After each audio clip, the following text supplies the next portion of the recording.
is a new game. It's about teaching a hamster how to fight basically do kung fu. It's a brawler aimed for the mobile platform.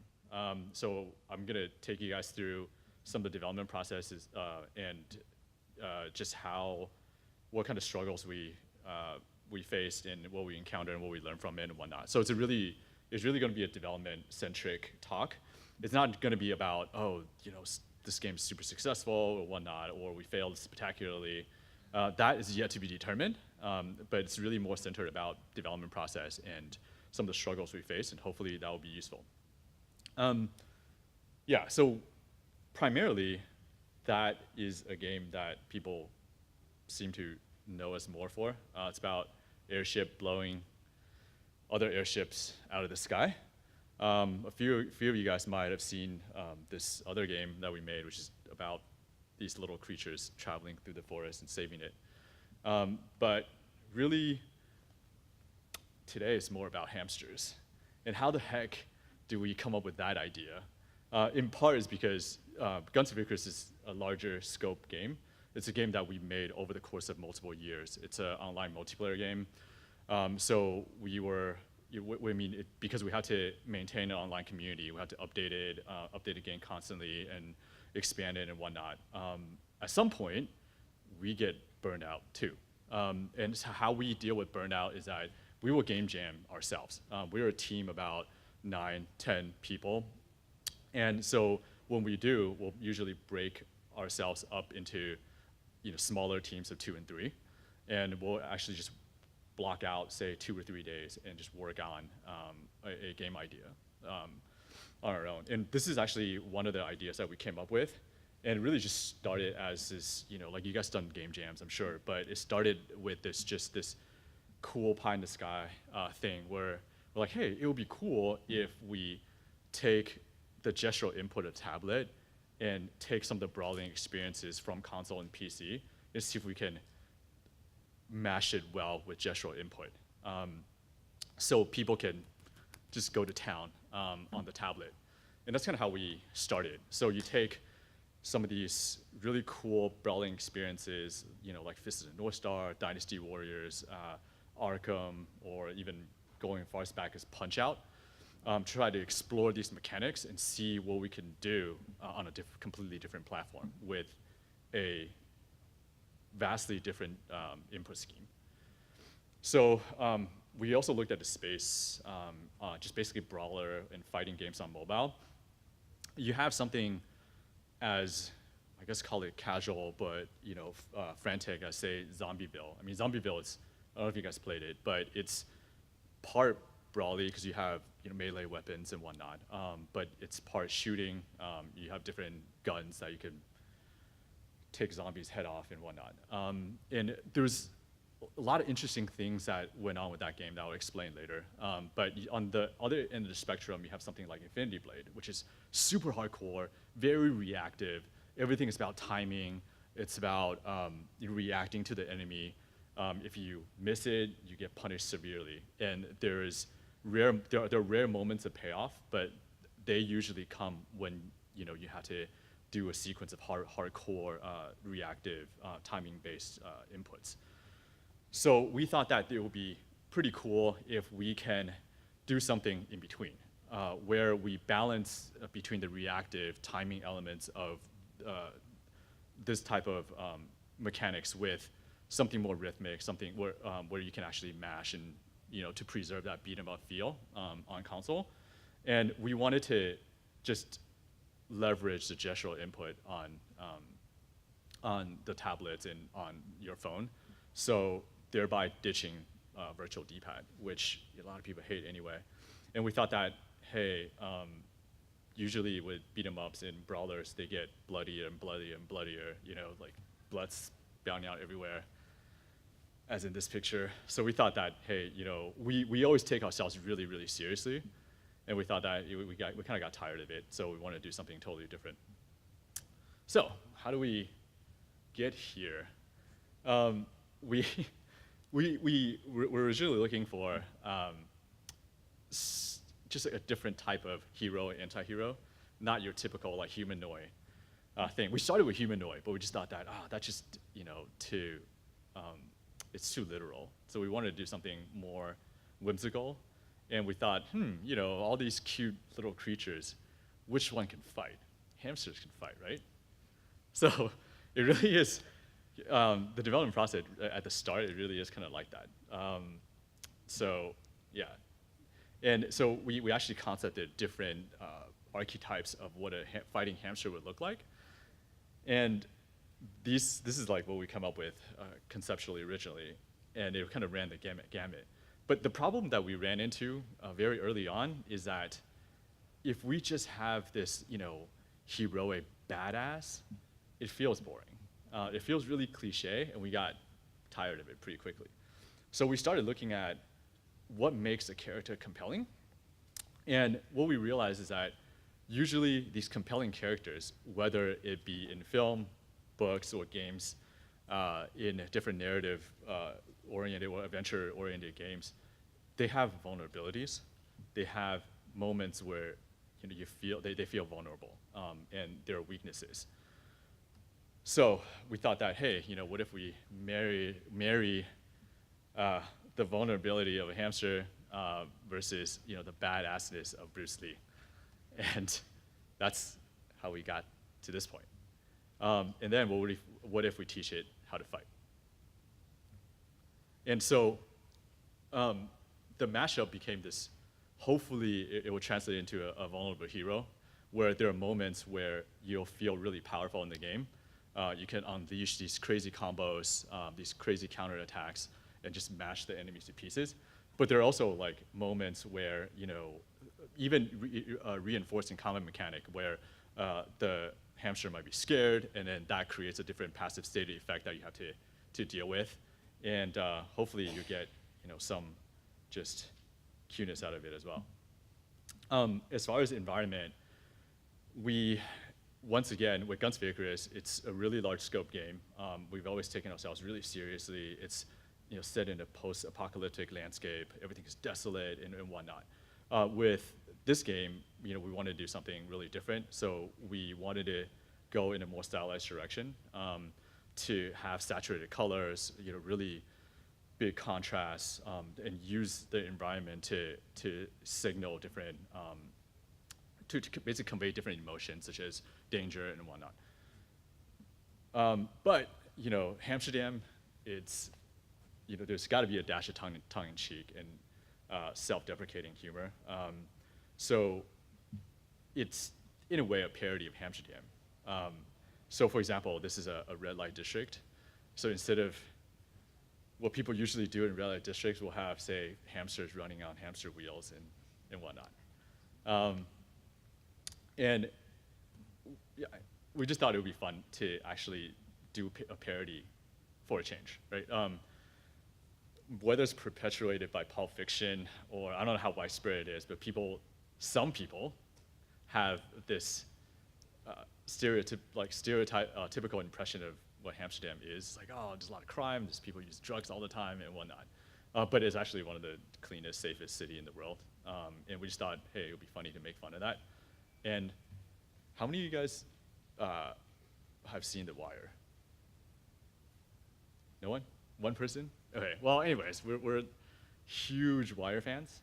And I don't know, if you've seen The Wire, you know what Hamsterdam is in reference to. So it's actually a reference to, it's a little subtle homage to The Wire. It's basically this, so it's set in Baltimore, right, in the 90s, where like it's crime infested and there's a lot of drugs and a lot of problems. So at one point, the city police decided to carve out this area called Hamsterdam, where people could just freely deal drugs. And that actually they were able to actually reduce crime around that area because, well, there's a designated drug dealing area now, but that obviously got shut down for political reasons and whatnot. So we just thought, hey, it will be a parody of that. All right, so now going into the nuts and bolts of development. Overall, what we realized is that creating a brawler on mobile is really hard. It's actually a lot harder than we ever anticipated, and there's some reasons as to why. The first reason is that gray boxing on mobile, especially for a brawler, is difficult in the sense that there's, at some point, gray boxing has its limits. There are only really so much that gray boxing can do. So early on, we explored a lot with just spheres and cubes and whatnot, and try to play with camera, try to play with different cameras, exploring player movements. That's pretty easy to do, and positioning of the enemy relative to the main characters and whatnot. But very quickly, we realized that it's really hard to use spheres and cubes to get a feel of combat, which is really, at its core, what a brawler is about. It's about hit and being hit. And that, with just spheres and cubes, is actually way harder to do than we ever realized. So in order to actually try to mimic that combat feel that we wanted, we actually decided to create our assets probably a lot earlier than we normally do and that we anticipated. So we'll actually create these throwaway animations that we quickly mock up, well, like these models and rigs that we quickly mock up and try to animate it, knowing that maybe in a couple of months, we will be throwing it away. So I think there was a balance between doing work earlier than we wanted to, but also trying to do it as expediently as possible, knowing that potentially we'll throw it away. Also with that, we can test the feeling of combat in a more realistic way, and also test the reactive timing elements with HUD and whatnot. Whereas with gray box, it's actually really hard to bring that out. I think another thing that ended up being really hard for us is this decision about how much movement do we incorporate into the game. Once we decided to take the D-pad away, then to convey movement becomes really challenging. Essentially, we're working with this really strict constraint. So early on, for example, on the left, we experimented with this almost open world-like element where you can kind of roam around and collect different things and find groups of enemy to fight with. And after about a week, we sat together and we're like, if we're to make that happen, what would the scope be? No, forget it. That's not gonna happen. So I think in the decision of tossing away the D-pad early on actually restricted how much we can incorporate movement and how combat was gonna be in a pretty big way. But that decision also ended up focusing the development process. So like later on, all the mechanics is really just geared towards more reactive timing-based elements, and that balance between giving you cathartic releases versus like having you to anticipate.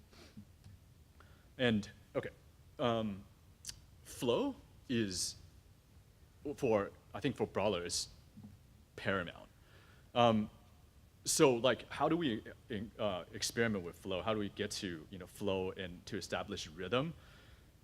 Is kind of we end up doing this hybrid thing where we'll do test animations, but we'll also use these spheres and whatnot as targets, so we can still preserve like that feeling of hit and get hit, but not mocking up like more than we absolutely needed to. So we'll have these targets, and we can use it to experiment with different cadence and different timing and whatnot.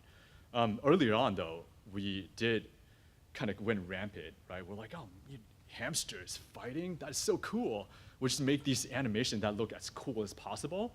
And then when we actually play tested, the feeling was terrible because there's no flow and there's no sense of rhythm and cadence. And then it dawned on us just how important that feel actually is. Variability for hopefully a smaller scope mobile game involves just some really tricks. We didn't want to model, say, 50 different enemies because that would take forever. So what we end up doing is to have different skins or different like visual variations, really akin to the terracotta army. Also add a little bit of decorations here and there to coincide with the difficulties of the enemies. And really with a brawler, enemies is the progression. The levels themselves are just space that you traverse or that encompasses the combat experience. but really the enemies are the level. So you see that in Zombieville, for example. It's really, all the levels have different, maybe slightly different decorations, but they are just a space. The enemies is actually what makes it more difficult, what gives you the challenge, what requires you to use different tactics and strategies to combat. So learning that, we then focus everything about the enemy. So like to have mechanics that give the enemy special attacks, different ways for player to counter, and to have different skins, different subtleties with the enemies to be able to reinforce it. So really, right now, there are only a few types of enemies, but hopefully with different skins, different costumes and whatnot, we can actually add variety and not make you feel like, oh, well, they're just 3 things. This is, so the different, like the balance between reacting and mashing is something that we have struggled with, and it's something that we're still tuning and balancing. What we realized in playtesting is that if everything is about reaction and it's about timing, giving you really like precise ways to react to the enemy and deal with the enemy, then it breeds hesitancy. So what we've seen is that like if we interrupt your input too often, too early, then what you end up doing is you will just pause and look at the screen, and all you do is react. Even when we give you obvious moments to mash, people generally don't. But on the other end, if we take that more and more away, it just gives you the ability to just mash and mash and mash, then very quickly people get bored. So I think it's actually brawling on, especially on mobile, where there are very few inputs. It's really just taps and swipes. Having that balance is critical, and it's also really, really hard. So anyways, that's something that we're still tuning as well. So hopefully we'll reach a balance where there's the right amount of cathartic relief, but there's also the right amount of timing-based reactive gameplay. Okay, so that's all like more on a more general level. Next, I'll just take you guys through the anatomy of us going through a mechanic and going from like things that we did to fail horribly to something that we get to reasonably success. So at some point in designing this game, we feel like, okay, you know what, combat is that, and we're like, okay, how do we add more variability to supplement your core combat experience? Core combat is it's about tapping on the enemies, about like different reactive things that you saw, but we wanted to give you these interesting distractions so that you can basically do your core, basically play your core combat, but also have something to be distracted with from time to time. So we added this trash can mechanic, right? We're like, oh, well, on mobile, what could be better than, say, Fruit Ninja? It's perfect. I mean, it's Fruit Ninja, brilliant. And so we're like, okay, what we can do is do something akin to Fruit Ninja, where, say, someone on the outer ring throws a trash can at you, and then you have to time it and swipe it away, and potentially hit an enemy with it. What we quickly realized is that there is a big difference between a first-person perspective, doing it in a first-person perspective, versus doing it in a third-person perspective. With Fruit Ninja, there's no break of immersion because you feel like, okay, you are the camera, you're looking at the fruit, right? So when you swipe across the screen, it feels really natural because that's just your sword and you're looking at the fruits. With a third-person perspective, though, if we are to make the reaction window really wide, like Fruit Ninja, then this little character will have to travel halfway across the screen in order for immersion to not break, and that feels really off. If we make the window too short, though, then people just will rage quit ourselves because the reaction timing is too short, and as combat gets really frantic, it's rage-inducing. So, well, that simple mechanic that we thought would be easy turned out not to be so easy. So, fail. Next week, we came back with a different design. So we're like, okay, you know what? What if the trash can turns into a bomb? because we use this idea of bomb in, say, other settings, like a boss battle and whatnot, where you had to avoid it. So we thought that would be really cool to use this opportunity to introduce another mechanic, which is to give you the ability to dodge. And we ended up raging even more, because everything about combat that we've designed is about meeting the enemies. The enemies has an action. You reactively do something, make an input, and you counter the enemy. Dodging is something that people just really don't intuitively do, given everything else that we've already constructed. So it went against this normal expectation of combat that we're already established. And when you have to deal with combat and you have to do an extra mechanic just to dodge out of the way with almost no payoff, it feels terrible. It just negatively reinforces the whole loop. So another fail. And basically 2 weeks later, we thought, well, you know what? Everything that we've been doing so far is really negative. What if we turn this whole mechanic on its head and do something positive with it? So we actually introduced this idea of a goodie bag, right? Where things just kind of, you just have loot that drops, and you can choose to take the risk of, if you're mastering the scene, you can basically choose take the risk of tapping on them, and basically just collect it at your own risk. You don't have to take the risk, obviously, but you will get rewarded if you do.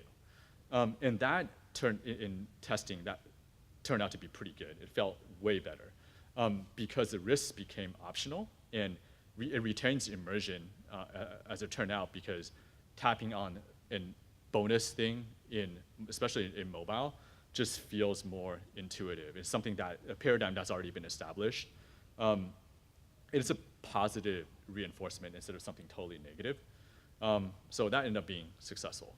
So I guess the lesson for us is that we have maybe good intentions at the start, and we have a mechanic that we thought it would be cool.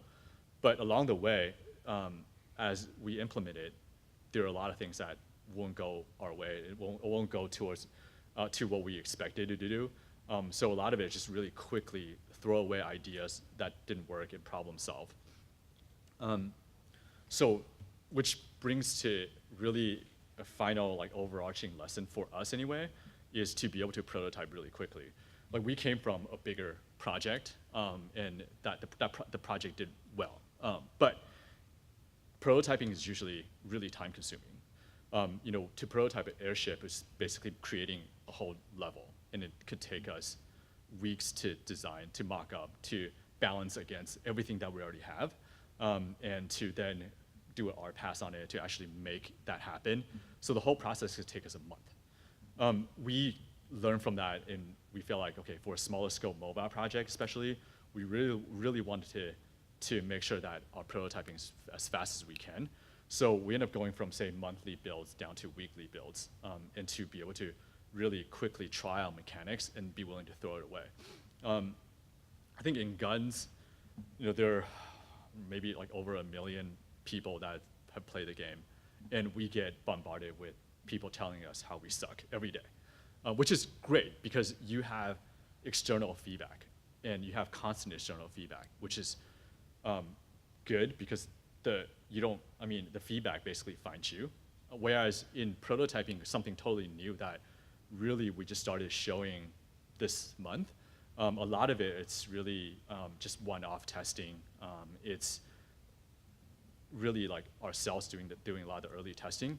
So then we just had to be really self-critical and not put ourselves on a pedestal and saying that, okay, yeah, what we did is so great, this is right, that is right. To really be willing to hopefully not yell at each other, but at least criticize each other's work, and be willing to throw away what doesn't work, and throw that away fast. And so, like, with this testing, feedback, production loop, we wanted to be as fast as we possibly can and not linger. And I think another interesting thing that we started doing is this idea of play blasting. So we do what we normally do in thinking about, say, a new mechanic. So this is an example of a boss mechanic. And we'll jam together. We'll write out basically a spec and a concept, and we'll mock it up, kind of like how you see on the left. But since it started as a side project, and it's a small team of, for the most part, 2 people working on it, we did feel like, oh, time is really precious. So like any other indie project, really. But instead of building it, creating like the art and doing everything and build it, we'll obviously gray box and prototype. But another thing that we started doing is to have the animator mock up something like this really quick and do playback, so we can kind of get that hopefully a final feel for the game before we actually even implement anything. In doing that, so this could be done you reusing some of the assets we already have in, say, 1-2 days, and we can actually tune that and get a feel for how the final thing will actually feel like, what the pacing is going to be like before we actually lay codes down. And that ended up saving us a good amount of time because we have a goal, a really specific goal in mind before we even started. Yeah, and basically for us, like I said, it's not this is not a post-mortem of any kind. It's not to say that, oh yeah, the game already succeeded or failed. So it's kind of like a work in progress snapshot and sharing our struggles along the way. So the road ahead is still pretty long and potentially arduous. There are a lot of things that we need to do, mainly involving more testing and iteration. Yep, and that's that.